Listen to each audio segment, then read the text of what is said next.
आजची बात या बुलेटिनमध्ये तुमचं स्वागत। नमस्कार, मी सुमित। अत्यंत सुरुवातीला एक महत्त्वाची बातमी आहे। काँग्रेसकडून लोकसभेचे 7 उमेदवार जाहीर करण्यात आलेत। त्या संदर्भातली ही महत्त्वाची बातमी।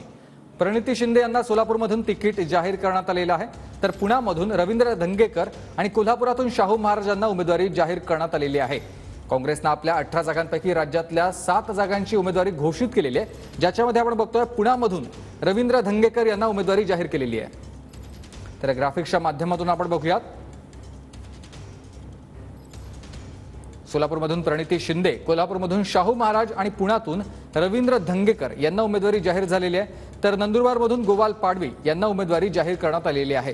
अमरावतीमधून बळवंत वानखेडे, लातूरमधून डॉक्टर शिवाजी काळगे आणि नांदेडमधून वसंतराव चव्हाण यांना उमेदवारी काँग्रेसने जाहीर केलेली आहे। काँग्रेसने आपल्या 7 उमेदवारांची ही यादी आपण बघतोय जाहीर केलेली आहे।